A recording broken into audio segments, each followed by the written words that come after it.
ప్రేక్షకులకు నమస్కారం. డిసెంబర్ 9, 10 తారీఖుల్లో అంటే శనివారం, ఆదివారం ప్రముఖ స్టాక్ మార్కెట్ అనలిస్ట్ సుందర రామిరెడ్డి గారు ETF, index funds, mutual funds మీద ఎడ్యుకేటివ్ వెబినార్ కండక్ట్ చేయబోతున్నారు. దీనికి 3,000 రూపాయలు ఫీజు పే చేయవలసి ఉంటుంది.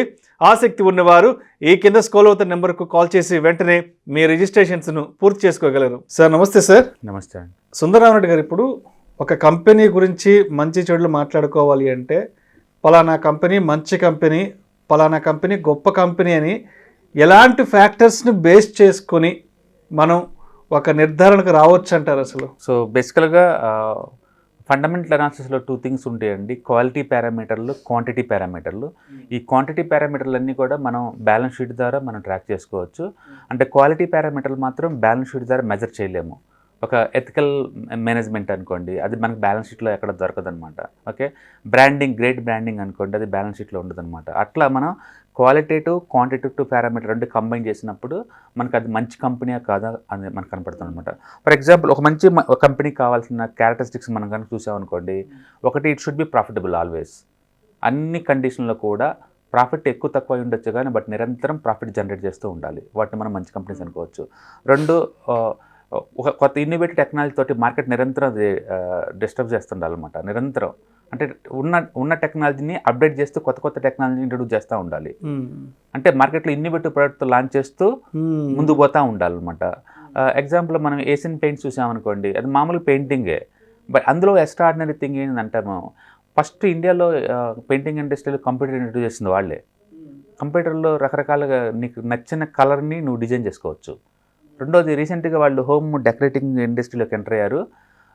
మనం డైరెక్ట్ నీకు నచ్చిన డెకరేషన్ టైప్ చెప్పామనుకోండి, వాళ్ళే ఏషియన్ పెయింట్స్ వాళ్ళు వచ్చేసి ఇంటిలో డిజైన్ గీసుకొని వెళ్ళిపోతారు. అంటే ఎప్పటికప్పుడు వినియోగదారుల అభిరుచులను తగ్గట్టుగా మార్కెట్లో ముందుకెళ్తూ ఉండాలి. రైట్. అంటే వినియోగదారుల పల్స్ కరెక్ట్గా క్యాచ్ చేస్తూ ఉండాలి.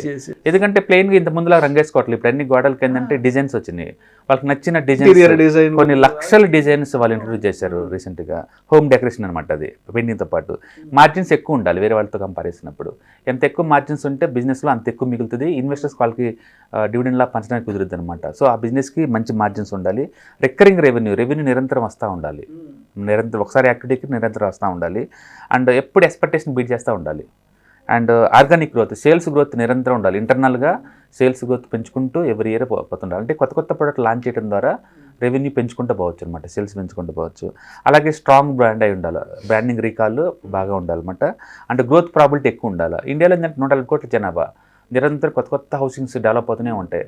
ఉన్న హౌసింగ్ అన్నిటికీ పెయింటింగ్, ఉన్నాటికి 2-3 ఇయర్స్కి ఒకసారి మళ్ళీ రీడిజైనింగ్ కోసం పెయింటింగ్, అలాగనే మళ్ళీ కొత్తగా ఏదైనా మార్పులు చేర్పులు జరిగినప్పుడల్లా మళ్ళీ పెయింటింగ్. అట్లా హై గ్రోత్ ఏరియాలో ఉండాలి. సో ఒక కంపెనీ సింపుల్గా ఈ క్యారెక్టర్లు ఉంటుందో అది మంచిది అనుకోవచ్చు. అలాగే ఆ కంపెనీ లో రిస్క్ ఉండాలి. మన ఇన్వెస్ట్మెంట్ పాయింట్ ఆఫ్ వ్యూ చెప్పాలంటే లో రిస్క్ అయి ఉండాలి. అంటే ఈ కంపెనీలు పెడితే నాకు మినిమం గ్యారంటీ అన్నట్టు ఉండాలి. డెట్ ఫ్రీ అయ్యి ఉందనుకో, అప్పులు తక్కువ ఉందనుకోండి, బ్యాడ్ ఎన్విరాన్మెంట్లో కూడా సస్టైన్ అవుద్ది అనమాట. ఎందుకంటే డెట్ ఎక్కువ ఉందనుకోండి, వడ్డీ రేట్లు పెరుగుతున్నాయి అనుకోండి, ఏం మిగలవు వాళ్ళకి. ఏం మిగిలినప్పుడు ఇన్వెస్టర్కి ఏం పంచవు. కాబట్టి డెట్ ఫ్రీ కంపెనీ ఉండాలి. ఫ్రీ క్యాష్ ఫ్లో నిరంతరం జనరేట్ చేస్తూ ఉండాలి. ఎంతకంత క్యాష్, నెట్ క్యాష్ మిగిలితేనే కదా డిస్ట్రిబ్యూట్ చేయడానికి ఇన్వెస్టర్స్కి. అలాగే ఓనర్షిప్ కూడా లిమిటెడే ఉండాలి. ఓకే, ఇన్సైడర్స్కే, మేనేజ్మెంట్కి ఎక్కువ వాటా ఉందనుకోండి, ఫ్రీ ఫ్లోటింగ్ తక్కువ ఉంటుంది. తక్కువ ఉండటం వల్ల స్టాక్లో ఎప్పుడు డిమాండ్ ఉంటుంది. అలాగే మేనేజ్మెంట్ మంచి గ్రేట్ మేనేజ్మెంట్ అయి ఉండాలి. ఎంత మంచి ఎథికల్ స్టేబుల్ మేనేజ్మెంట్ ఉంటే అంత బెటర్ అనమాట. అలాగే లాయల్ కస్టమర్స్ ఉండాలి. అంటే పెయింటింగ్ ఇండస్ట్రీలో ఏంటంటే కొత్త పెయింటింగ్ ఇండస్ట్రీలు వస్తూ ఉంటాయి. బట్ మనం ఒకసారి పెయింటింగ్ అయితే 7 years 8 years ఉంటుంది గ్యారంటీ అన్న ఉండాలి. అప్పుడు ఉంటే కస్టమర్స్ అందరూ లాయల్గా ఉంటారు. వాళ్ళు కొత్త ఇళ్ళకి కూడా మళ్ళీ ఇదే వాడుతుంటారు అనమాట. అలాగే ఆపరేషనల్ లెవరేజ్ ఎక్కువ ఉండాలి మిగతా వాటితో కంపేర్ చేసుకుంటే. అది రిసెషన్ ప్రూఫే ఉండాలి ఆ బిజినెస్ మోడల్. ఈ ఇండియాలో హౌసింగ్ ఎప్పుడు డిమాండ్ ఉంటుంది. రిసెషన్ వచ్చినా సరే ఎవరో కొత్త ఇల్లు కొంటూనే ఉంటారు. మ్యారేజ్ అయిందంటే కొత్త హౌస్, కొత్త ఫ్యామిలీకి వస్తారు కాబట్టి. అలాగే స్టాక్స్ నిరంతరం బైబ్యాక్ చేస్తూ ఉండాలి. బోనస్ షేర్ ఇచ్చారనుకోండి, స్టాక్స్ని బైబ్యాక్ చేయడం ద్వారా కస్టమర్స్కి wealth creates long term point of లో. సో ఇన్వెస్ట్మెంట్ పాయింట్ ఆఫ్ లో దీంట్లో పెట్టాలి అంటే లో రిస్క్ ఉండాలా, డెట్ ఫ్రీ ఉండాలా, ఫ్రీ క్యాష్ ఫ్లో ఉండాలా, ఓనర్షిప్ మేనేజ్మెంట్కి ఎక్కువ వాటా ఉండాలా, గ్రేట్ మేనేజ్మెంట్, లాయల్ కస్టమర్స్ ఉండాలి, దానికి ఆపరేషన్ లెవరేజ్ ఎక్కువ ఉండాలి. అప్పుడప్పుడు బైబ్యాక్ చేయడం ద్వారా స్టాక్స్ని తగ్గించుకుంటూ ఉన్న షేర్ హోల్డర్కి వెల్త్ క్రియేట్ చేసుకోవచ్చు అనమాట. So long term point of లో చూసానుకోండి, హై ROC ఉండాలా, మంచి కంపెనీ ఎథికల్గా ఉండాలి, వాళ్ళ కల్చర్ బాగుండాలన్నమాట. అండ్ లో డైల్యూషన్, స్టాక్స్ని డైల్యూట్ చేయకూడదు. ఒకవేళ వాళ్ళు బోనస్ షేర్లు ఇచ్చినా సరే మళ్ళీ వితిన్ 4-5 ఇయర్స్ కల్లా మొత్తం బైబ్యాక్ చేయడం ద్వారా స్టాక్స్ని తగ్గించుకుంటూ పోవాలి. సో ఎంత తక్కువ డైల్యూట్ అయితే స్టాక్స్ అంత బెటర్ అనమాట. అలాగే కంపెనీకి ఏదో ఒక స్పెషాలిటీ ఉండాలి, మోట్ అనమాట. అంటే ఆ ఏరియాకి వేరే వాళ్ళు గిట్టుబాటు అవ్వకూడదు. అది మాస్ ప్రొడక్షన్ అయి ఉండొచ్చు, లేకపోతే ఇనుక్కు ప్రొడక్ట్ అయి ఉండొచ్చు, లేదా మంచి గ్రేట్ బ్రాండ్ డిమాండ్ అయి ఉండొచ్చు. వాళ్ళ ప్రొడక్ట్స్ వేరే వాటికి సూటబుల్ కాకుండా చేయడం ద్వారా కావచ్చు. ఏదో మొత్తానికి ఒక మోట్ ఉండాలి.